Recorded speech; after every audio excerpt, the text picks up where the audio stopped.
ರಾಜಕೀಯ ನಿಶಕ್ತಿ ಅದೆಲ್ಲ ಉತ್ತರ ಕೊಡ್ತೀನಿ ನಾನು. ರಾಜಕೀಯ ನಿಶಕ್ತಿ ಯಾವಾಗಲೂ ಇಲ್ಲ. ಮತ್ತೆ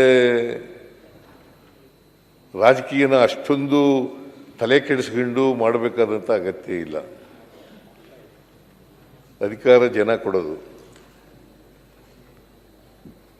ಜನರ ಆಶೀರ್ವಾದ ಮಾಡಿದ್ರೆ ಮಾತ್ರ ನಾವು ಈ ಕಡೆ ಕೂತ್ಕೊಳ್ಳಲಿಕ್ಕೆ ಸಾಧ್ಯ ಆಗ್ತದೆ. ಜನ ಆಶೀರ್ವಾದ ಮಾಡಿದ್ರೆ ಆ ಕಡೆ ಕೂತ್ಕೋಬೇಕಾಗುತ್ತೆ. ಅಂತಿಮವಾಗಿ ಪ್ರಜಾಪ್ರಭುತ್ವದ ವ್ಯವಸ್ಥೆಯಲ್ಲಿ ಜನರೇ ಮಾಲೀಕರಲ್ವಾ, ಅವರೇ ಪ್ರಭುಗಳು. ಅವ್ರು ಏನು ಹೇಳ್ತಾರೆ ಹಂಗೆ ಮಾಡಬೇಕು. ನಾವು ಐಡಿಯಾಲಜಿ ಏನೇ ಹೇಳಿದ್ರು ಕೂಡ, ಕಾರ್ಯಕ್ರಮಗಳಲ್ಲಿ ಏನೇ ಹೇಳಿದ್ರು ಕೂಡ ಜನಗಳ ಮುಂದೆ ಅಂತಿಮವಾಗಿ ತೀರ್ಪು ಕೊಡೋರು ಯಾರು?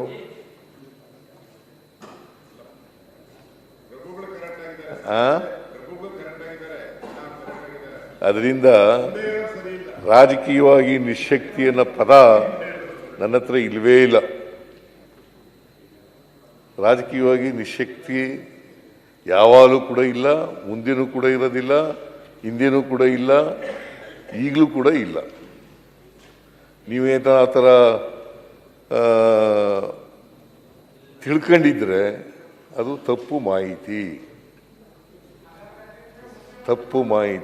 ಯತ್ನಲ್ಲವ್ರೆ, ಮುಖ್ಯಮಂತ್ರಿಗಳು 5 ವರ್ಷ ಪೂರ್ತಿ ಉತ್ತರ ಬೇಡವಾ? ಮುಖ್ಯಮಂತ್ರಿಗಳು 5 ವರ್ಷ ಪೂರ್ಣ ಮಾಡ್ತಾರೋ ಅಥವಾ ಇವತ್ತು ಎಲ್ಲರಿಗೂ ಅಭಿನಂದನೆ ಧನ್ಯವಾದ ಹೇಳೋದು ನೋಡಿದ್ರೆ ವಿದಾಯ ಮಾಡ್ತಾರೋ ಅನ್ನೋಂಥ ಸಂಶಯ ಇವತ್ತು ಬರ್ತಾ ಇದೆ. ಯತ್ನಲ್ಲವ್ರೆ, ಉತ್ತರ ಕರ್ನಾಟಕ ಉತ್ತರ ಈಗ ಅವ್ರಿಗೆ ಸಂಶಯಗಳು ಏನೇನೋ ಇದ್ದಾವೆ ಪಾಪ, ಅದಕ್ಕೆ ತೆಗೆದಾಕ್ಬಿಟ್ರು ನಿಮಗೆ ಪಕ್ಷದಿಂದ ತೆಗೆದಾಕಿತ್ತು. ಅದಕ್ಕೋಸ್ಕರ ನನಗೂ ಹೊರಗೆ ಹಾಕ್ಯಾರ, ನಿಮ್ಮನ್ನೂ ಹೊರಗೆ ಹಾಕ್ಯಾರ. ಸಂಶಯಗಳ ಮೇಲೆ ಅದ್ರ ಬಗ್ಗೆ ಚರ್ಚೆನೆ ಮಾಡ್ಬೇಡ್ರಿ. ಹೊರಗೆ ಹಾಕದವ್ರಿಗೆ ಏನೂ ಅನ್ಯಾಯ ಆಗೋದಿಲ್ಲ. ನೀವು ಹೇಳಿದ್ರಲ್ಲ, ಹೇಳಲ್ಲ, ಜನ ಜೊತೆಗಿದ್ದಾಗ ನಿಮ್ಮನ್ನು ಕುತಂತ್ರದಿಂದ ಹೊರಗೆ ಹಾಕಿದ್ರು. ಇವತ್ತು ಮುಖ್ಯಮಂತ್ರಿ ಆಗಿರಲ್ಲೋ, ಹಂಗೆ ನಡೀತದ. ಅದ್ರೆಲ್ಲ ರಾಜಕಾರಣದಾಗ ರಾಜಕಾರಣದಲ್ಲಿ ಅವೆಲ್ಲ ಇರ್ತವೆ, ಆದರೆ ಸಂಶಯ ಇಟ್ಕೋಬೇಡಿ ಅಷ್ಟೇ. ಸಂಶಯ ಇಟ್ಕೋಬೇಡಕ್ಕೆ ಹೋಗಬೇಡಿ. ಇವತ್ತು ಕ್ಲಿಯರ್ ಆಯ್ತು ಅಧ್ಯಕ್ಷರೇ. ಸಿಎಂ ಸಿದ್ದರಾಮಯ್ಯನವರು 5 ವರ್ಷ ಪೂರ್ತಿ ಮುಗಿಸ್ತಾರೆ ಅಂತ ಸಂದೇಶ.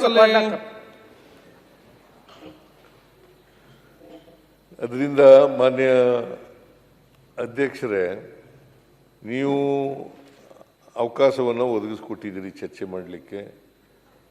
ಸುಮಾರು 39 ಜನ